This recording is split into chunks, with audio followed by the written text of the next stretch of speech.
Assalamualaikum warahmatullahi wabarakatuh. Selamat pagi semuanya. Apa kabar kalian hari ini? Semoga selalu dalam keadaan sehat walafiat. Bertemu lagi bersama Ibu di pertemuan keempat ini. Di pertemuan keempat ini kita akan membahas konsep persamaan dasar akuntansi dan pengelompokan akun-akun. Sebelum kita memulai pembelajaran pada hari ini, akan lebih baiknya kita memulainya dengan berdoa terlebih dahulu. Berdoa dimulai. Berdoa selesai. Baiklah, akan kita mulai saja pembelajaran pada hari ini. Terlebih dahulu akan Ibu presensi. Di sini kalian ada yang tahu nggak apa itu konsep persamaan dasar akuntansi itu? Nah, baiklah, akan Ibu jelaskan. Konsep persamaan dasar akuntansi itu mendasarinya dari struktur dasar akuntansi terjadi haknya kepemilikan di suatu pihak yang akan selalu disertai dengan kewajiban di pihak lainnya. Hal ini terjadi di dalam suatu bentuk usaha, baik usaha perseorangan, kongsi, maupun perseorangan terbatas.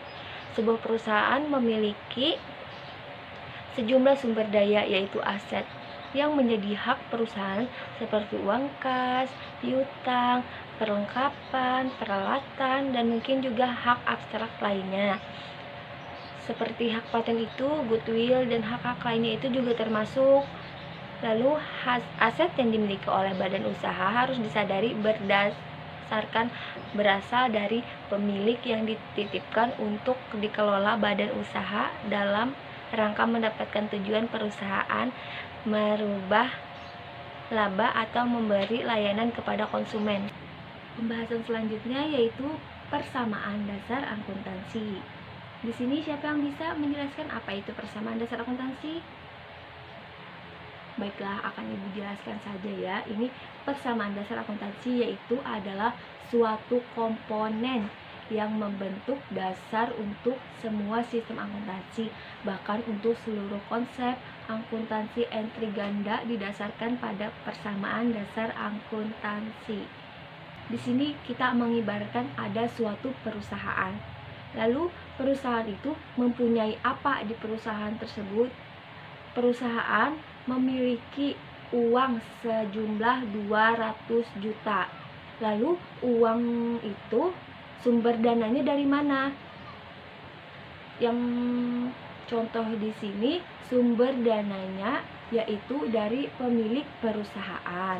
Lalu berikutnya harta atau aset dari perusahaan tersebut ada mobil senilai 150 juta. 150 juta itu sumber dananya dari mana? Dari pemilik perusahaan 100 juta, lalu utang ke dealer juga ada 50 juta. Selanjutnya aset perusahaan ada peralatan kantor. Peralatan kantor di sini membeli secara kredit di toko komputer sejumlah 30 juta. Lalu keseluruhan uang perusahaan senilai 380 juta. Lalu kita lanjutkan pembahasan kita di rumus persamaan dasar akuntansi. Apa sih rumus persamaan dasar akuntansi itu? Rumus persamaan dasar akuntansi itu yaitu harta sama dengan utang plus modal, atau juga aset sama dengan liabilitas tambah ekuitas. Aset ini termasuk bagian aktiva, terus liabilitas plus ekuitas itu bagian pasiva. Selanjutnya ada bagian unsur dalam persamaan dasar akuntansi. Apa saja sih persamaan dasar akuntansi itu? Unsur-unsurnya yaitu harta sama dengan utang plus modal. Nah, bagian dari harta itu adalah mobil, rumah, uang, mungkin aset yang lainnya seperti kendaraan juga di itu. Terus utang itu ya dimana utangnya itu kan pasti ke bank atau ke pegadaian kayak gitu. Terus modal itu kan kita mempunyai uang, aset, kas.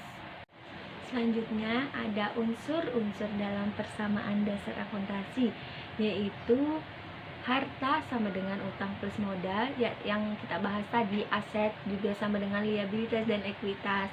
Nah, bagian dari harta tersebut nih dicontohkan, kan mungkin kalian memiliki harta kalian itu adalah rumah, mobil, kendaraan, uang.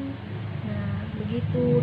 Kalau misalkan utang itu kita otomatis berutangnya ke bank, kemana saja lah, mungkin atau ke perusahaan atau ke siapa. Terus modal itu dari pemilik. Modal itu ada uang. Nih, selanjutnya Ibu ada contoh dari ilustrasi persamaan dasar akuntansi. Silahkan dilihat di sini lah. Nah, jadi berikut adalah transaksi yang dilakukan oleh Wawan untuk perusahaannya.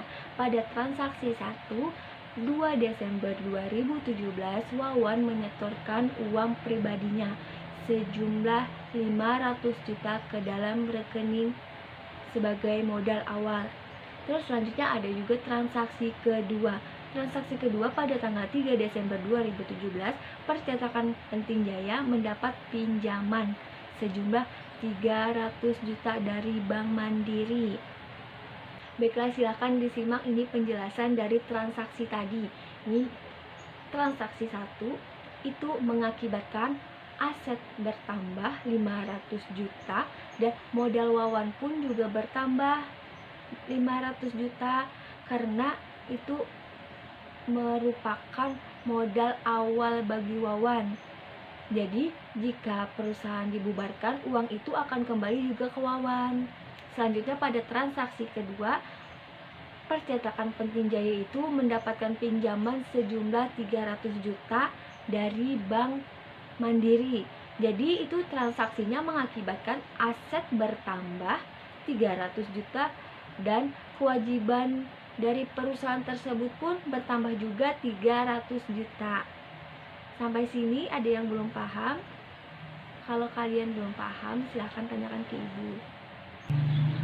Di sini selanjutnya ada akun aktiva yang digunakan oleh sebagian besar perusahaan, yaitu sebagai berikut. 1. Kas. Akun kas adalah catatan dari semua transaksi yang mempengaruhi kas seperti uang logam, uang kertas, saldo bank, dan cek. Lalu selanjutnya ada piutang usaha. Apa sih akun piutang usaha itu? Yaitu disebut dengan account receivable. Adalah akun yang mencatat jumlah tertentu akibat penjualan barang dagang atau jasa yang beban dibayarkan oleh pembeli.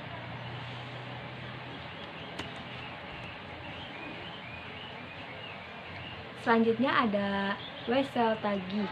Wesel tagih disebut dengan not receivable, adalah janji tertulis yang menyatakan bahwa pelanggan akan membayar sejumlah uang pada tanggal tertentu. Selanjutnya ada beban dibayar di muka. Beban dibayar di muka itu seperti gimana sih?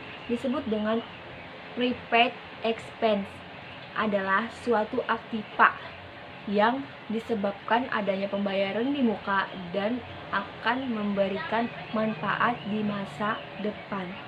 Selanjutnya ada tanah. Akun tanah menunjukkan biaya atau harga pokok tanah yang dimiliki oleh perusahaan dan dapat digunakan dalam kapanpun.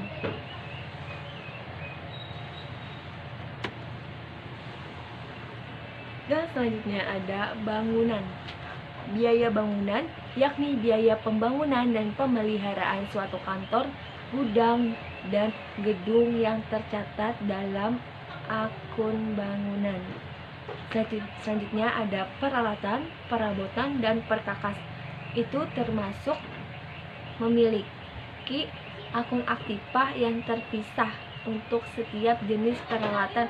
Misalkan peralatan khusus akun peralatan, perlengkapan khusus akun perlengkapan. Selanjutnya pengelompokan akun bagian kedua. adalah liabilitas, yaitu kewajiban. Apa sih liabilitas kewajiban itu? Kewajiban merupakan utang atau kewajiban perusahaan kepada pihak lain akibat transaksi yang terjadi di masa lampau. Masuk dalam akun liabilitas atau kewajiban adalah sebagai berikut. 1. Utang usaha. Utang usaha merupakan akun kebalikan dari piutang usaha. Akun utang usaha termasuk dalam utang atau kewajiban jangka pendek. Selanjutnya yang kedua ada wesel bayar.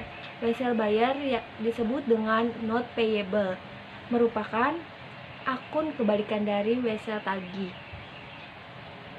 yaitu utang yang dimiliki perusahaan karena menandatangani suatu proses promise note untuk meminjam uang untuk membeli sesuatu. Selanjutnya yang ketiga ada kewajiban accrual E3. Kewajiban accrual itu disebut dengan accrued liability, adalah kewajiban atas suatu beban yang beban dibayar. Contohnya utang pajak, utang bunga, dan utang gaji. Selanjutnya pengelompokan akun yang ketiga adalah ekuitas pemilik. Apa sih ekuitas pemilik itu? Ekuitas merupakan hak pemilik perusahaan atas kekayaan suatu aset perusahaan. Perusahaan perseorangan atau persekutuan memiliki modal yang terpisah dan akun penarikan yang terpisah bagi suatu pemilik. Selanjutnya, ekuitas terdiri atas beberapa akun, yaitu sebagai berikut. 1. Modal. Akun modal, sewa atau rent revenue. Selanjutnya ada bagian keempat, yaitu beban. Beban disebut dengan expense. Beban merupakan akun yang menciptakan dengan menggunakan aktiva perusahaan dalam kegiatan dilakukan oleh suatu perusahaan. Beban memiliki pengaruh berlawanan dengan pendapatan. Beban akan mengurangi pemilik, contohnya beban bagi beban gaji, beban sewa, dan beban lainnya. Sampai sini adakah yang belum paham? Silahkan tanyakan ke ibu. Baiklah, telah selesai pertemuan kita pada hari ini. Materi kita juga telah selesai. Jadi salah hilap ibu mohon maaf atas penyampaian pada hari ini. Assalamualaikum warahmatullahi wabarakatuh. Tetap semangat dan terus belajar.